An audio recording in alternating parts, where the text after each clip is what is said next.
You want it to be one way. What? You want it to be one way. Man, I don't You want know it to be you... one Man, way. stop! Stop saying that. But it's the other way. Turki Alalashikh, Saudi Arabia, staying in the boxing space, staying currently delivering a very important message to the boxing space, giving us heads up on what to expect next as far as their relationship goes with the best fighting, the best fights happening, expressing a lot of interest in being involved in these fights happening and eliminating the barriers that are getting in front of these fights. Well, it's sending mixed feelings throughout the boxing space right now. You have some people who are in agreement with this, who are excited about the potential outcome of this.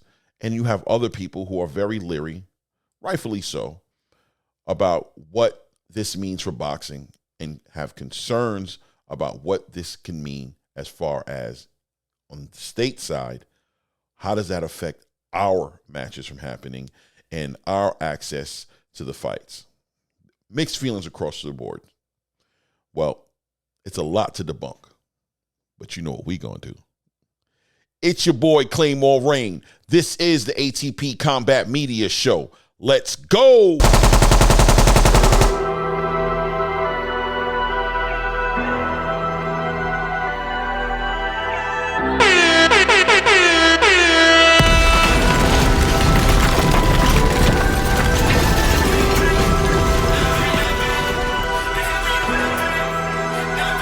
Right. Bring it in. It's your boy, Claymore Rain. This is ATP Combat Media Show. Welcome one, welcome all. Thanks for giving me a moment of your time. To all my subscribers, salute. If this is your first time seeing this content, I encourage you to go ahead and hit that subscribe button. Do not forget to hit the bell icon so you can get all the alerts when we drop this content. Turki Alalashikh, Saudi Arabia, and the boxing space. How does this relationship evolving? It is developing into something, people. I've been putting this message out there. I've actually spoken on this before, ever since, to be honest with you, it started catching my attention in a real way back last year when Jake Paul and Tommy Fury had their little showdown. When I saw the amount of money that was invested into that event, and I saw the importance that Saudi Arabia put into having all the legends come out. They flew all the legends out to this event. And at that moment, I caught the message. For me, at that moment, it became clear that Saudi Arabia, who controls a lot of capital, who have a lot of natural resources and have the ability to fund and supply a platform for these fights to happen, that this country and the leaders of this country, as far as His Excellency Turki Alalashikh and the Crown Prince, had a real, genuine interest in the boxing space. And I said to myself, wow, if these guys really, you know, you're talking about a class, right? Very wealthy, you know, high-end, upper-class society in this country, who is used to, they've always been willing to invest in the things they love, whether it's expensive cars, whether it's concerts, whether it's other sporting events as far as formula racing or golf or whatever it is, tennis, whatever it is that they're interested in. They've always expressed a careless, you know what I mean, less cares in how much it costs and more focus on making it happen. And I knew that this was a potential big situation for boxing. So we fast forward to the present time right now, almost a year later, where we see that Saudi Arabia has hosted Megacard, Day of Reckoning, with fully almost all heavyweights except for like a cruiserweight and a light heavyweight and Dimitri Bivol and Lyndon Arthur Lyndon. I hope I'm saying that right. Arthur Lyndon. But seeing that they would spare no expense, right? They would spare no expense to make these events happen. And in my mind, I started to say, man, what if these guys show some interest in stateside fighters? Stateside, right? United States. Gervonta Tank Davis, Devin Haney, Jerron Boots Ennis, Terrence Crawford, Errol Spence, Canelo Alvarez, David Benavidez, etc., etc., etc., etc. What would happen? If we want to be honest, and I'll be honest from my perspective, that's all I can represent is my perspective. As a boxing fan living in the United States, to say the fights that I want to see, that it's been a lackluster effort to make those fights happen, would be an understatement. Last year, we had a decent year in boxing, but that decent year in boxing has to be put into perspective of the bigger picture of what a great year of boxing looks like in comparison to what we got last year. And also what the worst year of boxing we've had compares to what we had last year. And sometimes when you're having such bad results and you're not seeing the fight you want, if they give you the bare minimum, it might magnify, multiply, and make you feel like it's an actual huge move that they did and that all boxing is back. But we have to be honest. Me, myself, I'm definitely personally exhausted from seeing fighters fight at the wrong time, seeing them fight outside of their prime. You know, Turki Alalashikh spoke on something, and I want to shout out to Ade Alapido. I hope I'm saying your name correctly, brother. I apologize if I'm missaying your name.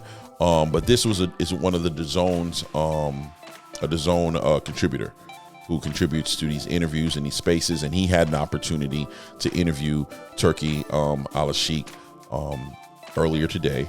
Well, at least they put the content out today, and you know, he did a real great job at asking the right questions, really just, you know, leaving no stone unturned, and I appreciate the platform for facilitating that interview, and definitely appreciate His Excellency Turki Alalashikh for giving the time to that platform to communicate with us, the fans, and really put in perspective what he had planned for boxing and what vision him and the Crown Prince had for boxing going forward. That being said, you know, I digress back to the point I was making earlier to say that, you know, Turki Alalashikh commented on timing being such an important thing in boxing, and he really hit it on the nail when he said this. It's important for us to see the fights we want to see when they're supposed to happen. You know, we watch boxing and we finally catch the fight, so we have to be honest. If they're not happening at the right time, and timing makes the biggest difference, because catching these fighters at their prime time, when they're their best, when they've reached their zenith point as far as talent is concerned, matching time with their age and health and abilities and fighting in the perfect weight class. All these things make a difference. You know, I refer you back to Floyd Mayweather fighting against Manny Pacquiao, and how it felt to watch those two guys fight, knowing deep in your heart that we weren't getting the best Manny Pacquiao. Maybe we were getting, you know, the best Floyd Mayweather, but I don't think so, right? At the end of the day, I would argue that Floyd Mayweather was a Floyd Mayweather with very fragile hands, and he just wasn't the best Floyd Mayweather, and it wasn't the best Manny Pacquiao. And also understanding that there was nothing we could do about it, right? There was no turning back the hands of time to make these guys younger, to catch them at their prime. So we had to take what it was. We took what it was, and we paid premium price to see a lackluster, not premium fight. And when you look through the history in the past 5 or so years, we've seen this way too often. So it started to bring optimism back into the game to see Turki Alalashikh pointing that out and understanding the importance of timing in making these great fights happening. He also referred to fights back in the 70s and the 80s and the way these fights were happening, how they were happening on time, how we got to see, Leonard versus Duran, or Hearns, or the Hitman Hearns versus Hagler, or Mike Tyson and Holyfield, or you could just go down the list of fights that happened, and they just wouldn't be what they were if they didn't happen when they happened. That right there opened up an eye and said, this guy knows. He has a vision. He has an understanding of what it takes to make this happen. He understands. To be able to highlight the timing, very important, because it's not just about the fights happening, ladies and gentlemen. It's about the fights happening at the right time. So I'm going to go through some things that I saw happening in the interview. He really let out a lot of information I thought was very important. He spoke specifically towards his vision for American fighters and fighters that he was interested in investing in and having perform and bring them to Saudi Arabia. He kind of hinted a little bit towards having this conversation in the press conference between Francis Ngannou and Anthony Joshua, right? I refer you guys back, of course, to when he was asked a question about Oscar De La Hoya's comments about having fights in the United States, not be in the United States, but actually bringing some of those big fights over to Saudi Arabia. And Oscar De La Hoya's opinion on it was he was very leery of the idea, that he thought the fight should stay here in the United States of America for the Americans to see the fight happen. And Turki Alalashikh, His Excellency, responded very respectfully and really straight to the point and said, "We will miss you, Oscar." And I thought that statement was profound. In my opinion, it shook the room. I think any promoter on the state side who saw that had to take some feelings towards the statement and understand that there was when The Rock, when somebody meets that immovable object, the unstoppable object, knowing that there's really nothing you can do to stop this tidal wave from coming through. And I offered advice to the promoters in the space, who am I that you guys will listen to me? I'm a content creator. You guys are the experts in your space, but I thought getting some attention on unifying and making these great fights happen here while you can still do that and get some of your credibility back with your fan base would probably be the most important spot you could focus on. And focusing on stopping Saudi Arabia would probably be a little bit of a waste of energy. But I digress. I don't know. And, I'm not equipped in the experience space to give you guys any advice. So by all means, ignore this statement and do what you guys have been doing. It seems like it's been working for you. So, but that being said, Turki Alalashikh touched on a lot of information. Let's begin with the Crown Prince in Turkey and their vision that they're focused on and what they want to bring to boxing and in sports today. That they wanted to make the greatest fights happen, and they wanted to make money not an issue.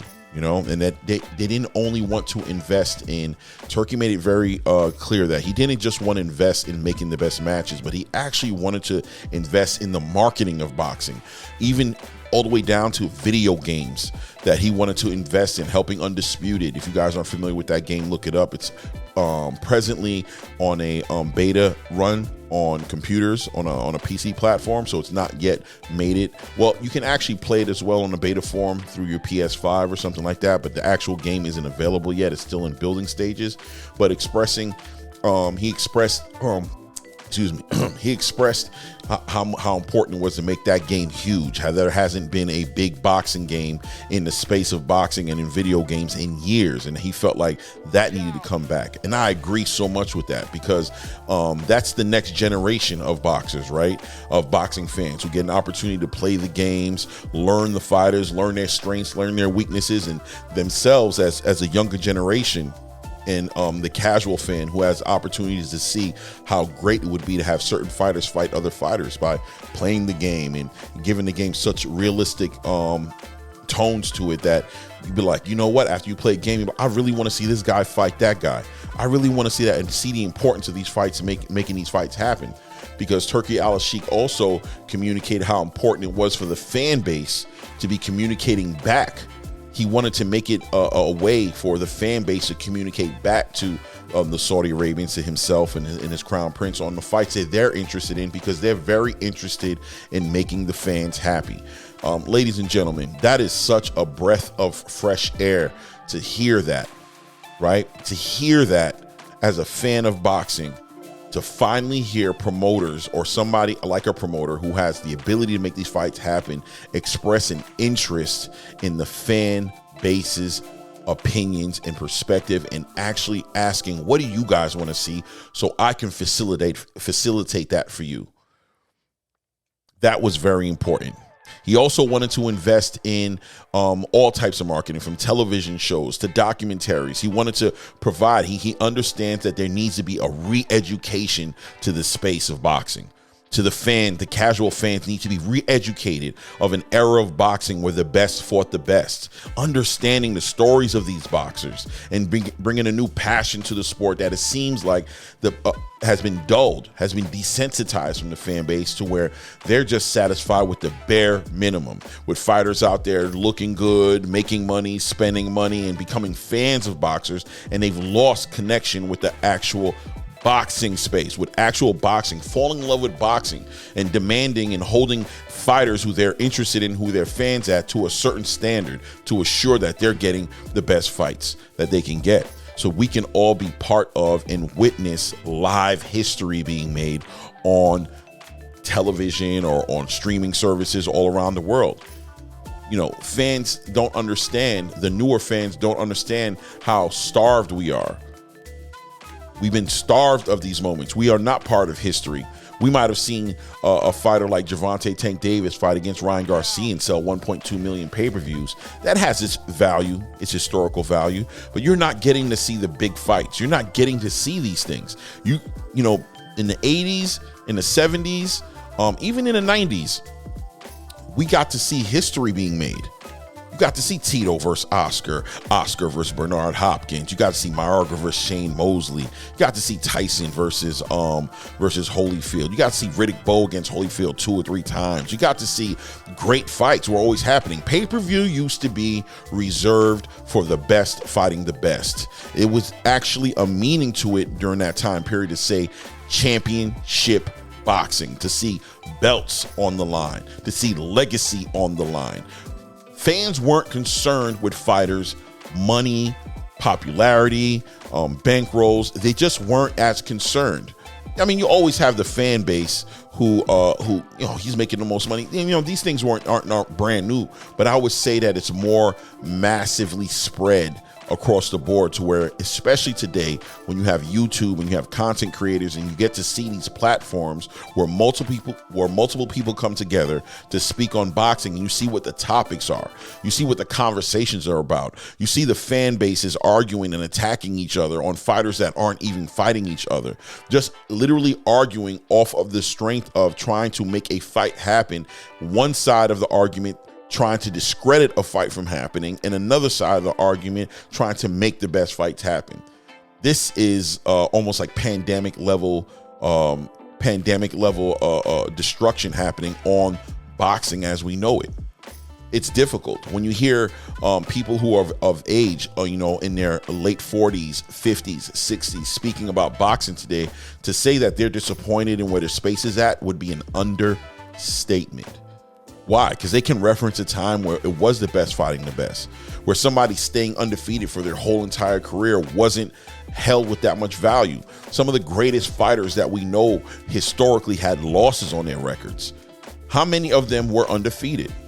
You know, this is where I start to refer to a Floyd Mayweather, the effect of a Floyd Mayweather being a negative effect on boxing, especially with the way he's currently promoting his current fighters, where you can see that they're tailor-making and selecting and matchmaking fights that are stylistically favoring their fighter. And yes, we're seeing some knockouts, but at the same time, we aren't getting competitive fights.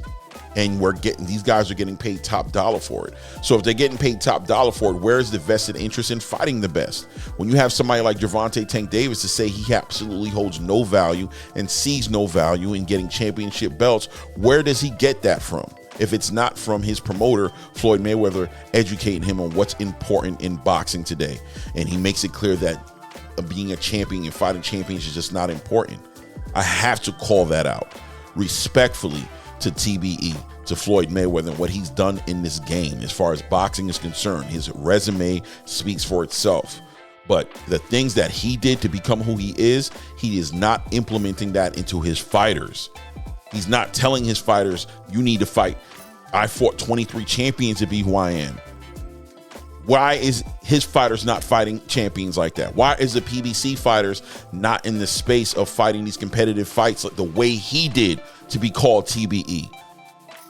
To do what he did to become that. That's why I compare it to the parent,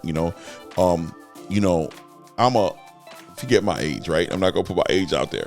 But as a father to children who I'm raising, I think it's important that I provide my children with adversity, right? Why? Some people might say why. Maybe my children might even say why. To say you're able to give us a certain comfort in life and certain things that you're able to do for us. Why do you choose to make us work hard for everything that we're getting when we don't really have to like that, Dad?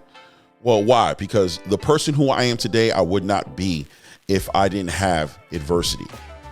If the challenges weren't there for me, I wouldn't be here to be able to even be in a conversation with you to speak about giving you more instead of making you work for it.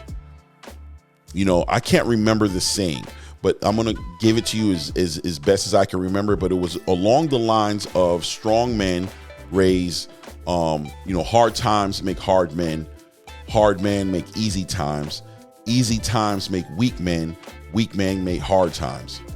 Something like that.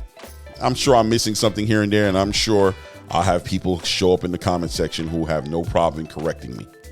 I welcome it. Please correct me. But it's something along those lines. So right now, you got Floyd Mayweather. Hard times made Floyd Mayweather. Now, Floyd Mayweather is making easy times for his fighters. His fighters is making hard times for boxing fans. Something like that. That's how I compare it. And we're not seeing that. So is he bad or is he good for boxing? I think Floyd could be great for boxing. I think he's an example, career-wise, resume-wise, of what a boxer today should be doing. But is he teaching that? Is he communicating that to the fighters that are under him? I don't know if I see evidence of that right now. I don't know if I see that. Maybe I'll look at it a little harder than I am, and scrutinize it a little bit better to give it maybe a more accurate description of what's happening for anybody who might decide that I'm not giving an accurate description for what he's doing. But I would say roughly on a surface level, I don't think I'm seeing that, right? So they explained the timing issue and what they wanted to do to invest in boxing being a bigger thing, which is going to take way more than just making the best fight the best. Because the truth of the matter is, if the fan base don't even know how important it is for the best to fight the best, viewership is still very important. Doing what the fans want is still very important. So we need to build value back into boxing the way boxing seems to have lost some value in it, because maybe it's been focused on the wrong things. And these promoters today who are very focused on getting rich, and God bless the promoters. You guys aren't the first promoters in the history of boxing promotion to try to get rich. But, there was a point in time, there was an era where the only way the promoters were able to win like that was by lining up the best fighting the best at some point. That was the biggest way they chose to do it. Don King was like, yo, man, I need to put together Muhammad Ali versus George Foreman. I got to figure a way to get this going. I need to figure out to get Muhammad Ali versus Frazier. I need to figure out how to do this because this is the way to get to the money. Today, promoters don't feel like that. They just like, listen, we just need to sell this idea to the fan base using social media and pushing it up and having the fan base become fans of these boxers. And then it don't matter who they fight.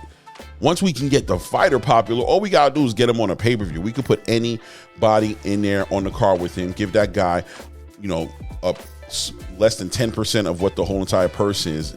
Give our fighter, 90%, 70+% line share of the of the purse, and then we just collect our money off the top, give or take, something like that, right? It's a different era, and why? It's because there's nobody stopping them. There's no checks and balances. There's no competition. There's no healthy competition in there to force them to try to be better. So they're giving us their asses to kiss. All due respect, So that's what I believe Saudi Arabia brings to the table. They definitely bring that competition, that healthy competition that just keeps everybody in a checks and balances system, to where they understand the necessity for them to do their job the right way, which is constantly looking to make the best fights, constantly trying to cross promote, speaking to other promoters about their fighters fighting that promotion's fighters, speaking on being champions, putting value into being a unified champion, undisputed champion, to be the best of the best. Pumping value back into that idea is going to be a major part in making the boxing space better for us as boxing fans, right? So what else did they say here? Turki Alalashikh also spoke to how passionate he was about boxing, because I guess in the past few years he's had some health issues, and he expressed how it was a passion of his to see boxing change completely around, to see this vision come to fruition inside of his lifetime. I don't know if I don't think he's dealing with any like death sentence illnesses, but I'm assuming that through him dealing with his health, understanding that dealing with his mortality, that would more so be the right word to describe it, understanding that life is short, and he has, because of life being short and him understanding, subscribing to that idea that tomorrow's not promised, he's even more determined. He has even more resolve to see boxing become something that he remembers it being when he was younger. And he even referred to his age group, and relating to people who are in his age group, which I'm assuming that me and my peers are in his age group, how important it is, because he remembers our era of boxing. He says, when you think about it today, he mentioned it. He said, when you think about boxing today and you think about all the fighters, the boxing back in the day, you thought of so many great fights back in the day. He said, what do you think about today? When you look at the state of boxing today, what are the great fights that have happened? You look at Artur Beterbiev and Bivol getting ready to fight. Artur Beterbiev is almost 40 years old, right? Dimitri Bivol's in his mid-30s. Anthony Joshua's in his mid-30s. Tyson Fury is getting up in age, and he's a big man, so it's weathering on him even more. You saw him fight against Francis Ngannou. There was questions as to whether or not his legs are still in the same shape that they were in back in the day. He's only getting older, and he's a bigger guy, so there's even more pressure and wear and tear happening on his joints, just on the frame of his body being that big. These fights should have happened a long time ago. Anthony Joshua and Tyson Fury probably should have fought a long time ago. Deontay Wilder and Anthony Joshua probably should have happened a long time ago. So that kind of referring back to timing and when these fights should have happened. And why didn't they happen? Because promoters couldn't find a way to pay top dollar to their fighters and coordinate and keep, not only pay top dollars to their fighters, but also focusing on keeping these fights and keeping their fighters fighting exclusively on their own promotional banner, under their own banner, which led us to seeing Deontay Wilder fighting, cab drivers. And I'm sure there's going to be a fan base out there for Deontay Wilder who feels like I'm disrespecting his legacy by saying cab drivers. But frankly, I really don't care what you think. Right? So the truth is the truth. My truth is the most important truth on my platform, and that's what I'll be speaking on. And you guys will, are free to use your platforms to speak about what you want to speak about. But that's why we didn't get to see Deontay Wilder against the proper competition that not only gypped us as fans on seeing the best fighting of the best, but newsflash, it hurt Deontay Wilder for not getting those looks he needed to inspire him and give him vested interest to improve as a boxer. He stayed stagnant, knocking people out with a right hand for the larger part of his career, getting tailor-made fighters to fight against him that he would be able to do that with. And he even got to the point where he started to reject training, right? I'm not doing road work. I'm not hitting the speed bag. I don't need to get to the gym on time. I don't need to do what anybody else is doing because I have something special that nobody else does. So I'm going to stay the way I'm staying, and I don't care. Nobody can't tell me anything. Look at my results.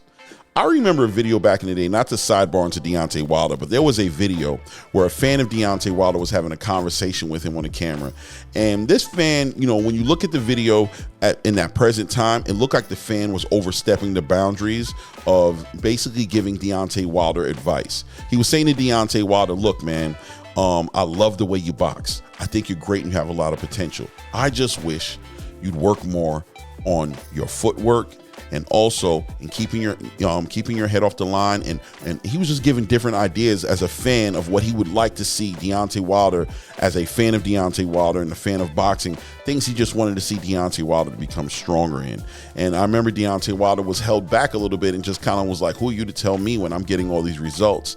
And not understanding that, the fighter was actually a fan of him, basically saying, I'd like to see you learn some traditional boxing, because he understood. I feel the fan understood in that conversation that Deontay Wilder was getting ready to step up into the top 5, have opportunities, and really just wanted to, in my opinion, probably speaking closer to knowing that he would fight Anthony Joshua, expecting that him and Anthony Joshua was probably going to meet probably like a year to 2 years after this conversation was happening, and him understanding that Anthony Joshua's pedigree and his traditional boxing education, he didn't want that to be the thing that was going to be that intangible difference between them, that just to see Deontay Wilder win, understanding, yes, you have this right hand, but all these other things are going to become important when you get into this bracket of fighters, right? And you saw how Deontay was just off-put by it.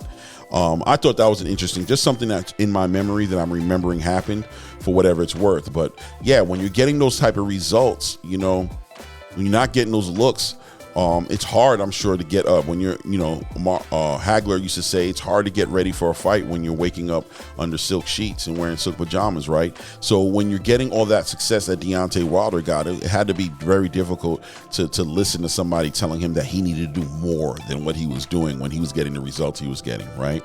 So that came along. What else did they talk about? I took a couple of notes here because I definitely wanted to be as organized as I could be and not miss any points here. Let's see. Like I said, sparing no expense on marketing and strategies. This is along with the TV shows and things of that nature. Expressing how important it was for Bivol and Beterbiev to fight, and how he wanted to bring Opatai. If you guys aren't familiar with Opatai, who's a cruiserweight, he's undefeated, and he's actually getting ready to fight on the Anthony Joshua, Francis Ngannou card to reclaim his IBF title that was stripped from him for whatever reasons, but he's probably going to get ready to get that back. But he expressed an interest on wanting to see Opatai fight the winner of Beterbiev and Bivol, you know what I mean? And me, myself, putting my own 2 cents into it, I would love to see David Benavidez get in that conversation. I'd love to see David Benavidez get in the conversation of fighting Opatai, to be honest with you.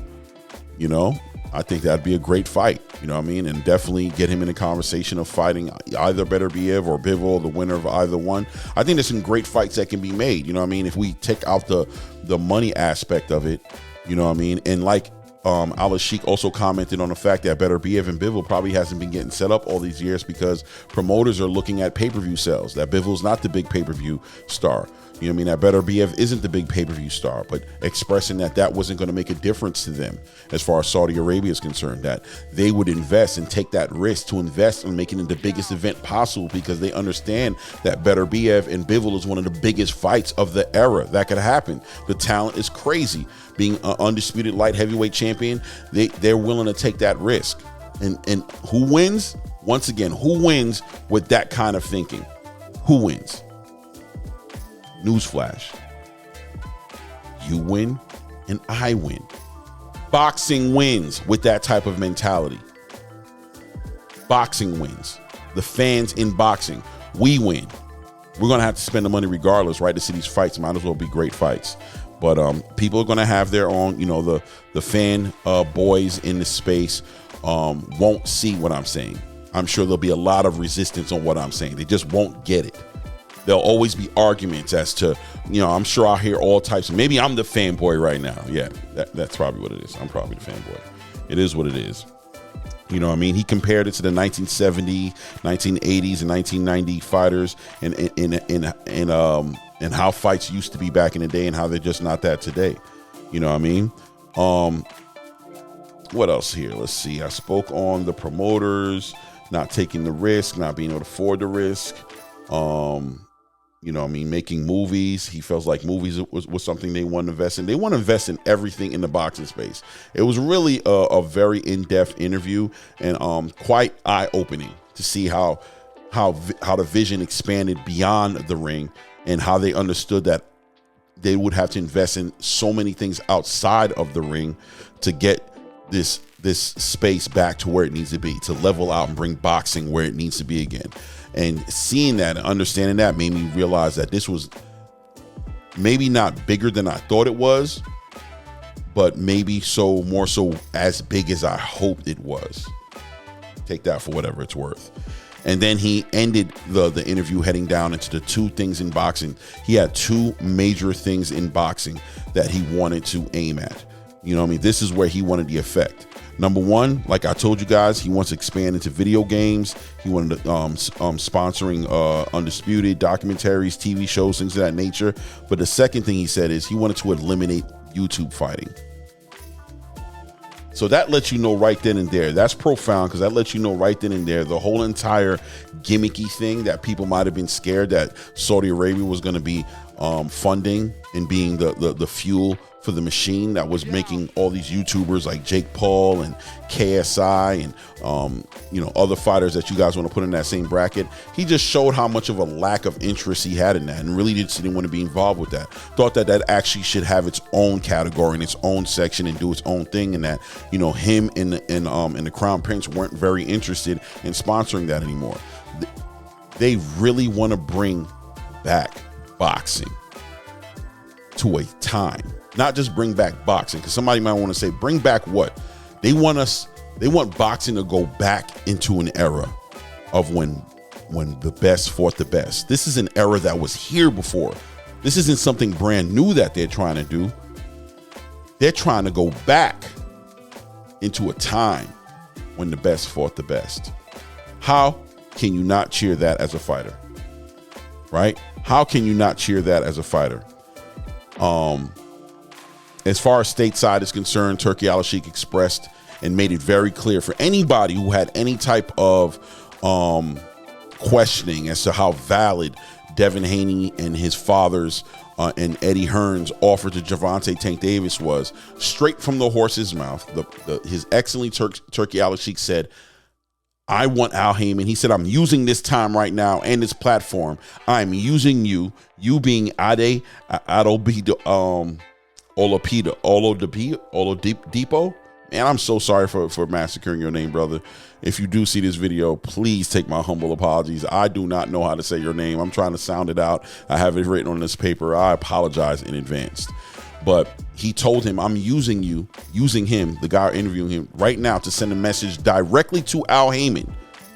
I have interest in bringing Gervonta Tank Davis over into Saudi Arabia and offering him a healthy amount of money to see him fight over here. But he also said, but in real time, I'm very interested in Devin Haney coming here to Saudi Arabia and fight. So they were, this is to quell the rumors of, really Saudi Arabia really being interested in Gervonta Tank Davis and using Devin Haney. You got to get out your feelings, guys. You got to stop fanboying. You got to stop this. It's becoming out of hand. And I'm talking to grown men, fully grown men, a lot of them in their retirement ages, fanboying, speaking great on their fighters and speaking down on other fighters as if that means anything. You guys have a space and you have an opportunity to speak life back into this sport in a way that this sport hasn't had an opportunity to get it before. And you choose to tear it down by discrediting great fighters just to uplift your own fighter. I can't express to you I cannot express to you how disheartening it is to see that, but it's going to be what it is, right? But he spoke exclusively how his biggest interest was in Devin Haney, but at the same time, understanding that Al Haymon is moving the pieces like a chessboard amongst the fighters in the PBC over there, and expressing directly to Al Haymon how he had an interest in coordinating something with the Gervonta Tank Davis. Didn't even seem to be really emphasizing on it being Tank versus Devin either. More so just interested in having him fight better fighters, and being interested in getting involved in the Devin Haney business. So this is where the confidence comes from with DAZN and Eddie Hearn and Bill Haney when they're speaking about Devin Haney. It's a bigger picture that they have their eyes on. And I think it's important for the space to maybe potentially start stepping back a little bit, remove their, remove your nose out of grown men's rear ends. Remove yourself from this situation, which is, opposite of heterosexual male energy. And remove yourself from this space and start to look at boxing from a broader point of view and get on board. Get on board with boxing being great again. Get on board with the best fighting the best. Get on board with being a fan of boxing and encouraging your favorite boxers that you say you're fans of to fight the fights that you need to see them fight. Not only that, understanding that those fights that you need to see, only they can do those fights because they're such great fighters, right? Nowadays, if you ask a fighter, if I ask Gervonta Tank Davis or ask Gervonta Tank Davis to fight a Shakur Stevens or fight a Devin Haney or a Teofimo or a Lomachenko or any of these other Frank Martins and competitive fights that I think may be competitive, his fan base will say that I'm tearing him down, that I'm trying to discredit him by asking him to make these fights. Because for their point of view, the only reason I want to see him fight these fights is because I think he can lose. Well, you're right. I do want to see fights that I think he can lose, right? But not in the sense of I want to see him lose, and because I want to see him in competitive fights that he definitely can win and fights that he can lose. Because as a boxing fan, that's what I want to see. I'm not discrediting him. I'm doing the exact opposite. I'm actually giving him credibility. I'm saying he's such a great fighter. I want to see him against another great fighter. What are you guys doing? What are you guys doing? Remember, guys, you can't spend it with them. They're not going to let you spend it with them. I know I wouldn't if I was them. You ain't getting nowhere near my money. So I know they're not going to let me spend it with them. So I'm not concerned about it. That's their business. And when you see Saudi Arabia coming to the table right now, even that gets answered. Money won't be an issue.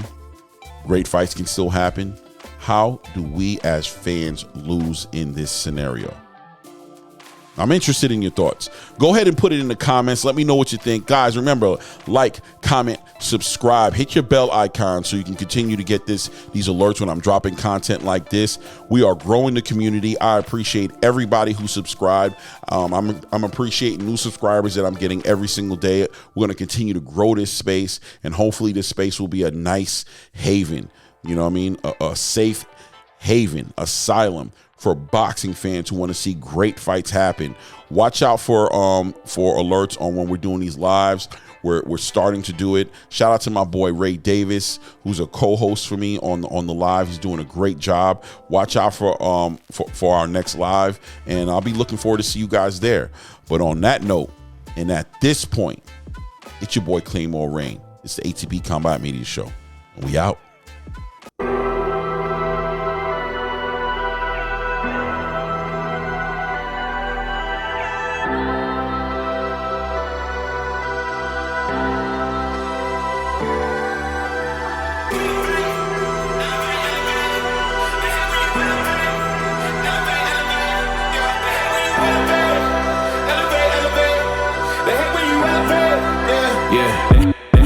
They hate when you elevate. The second of losses, I'm handing them out, yeah, I had to go delegate. It feel like I'm floating, I'm lost in the moment, I swear I could levitate. They never believed that I would really fly, I had to go demonstrate. I had to set them straight.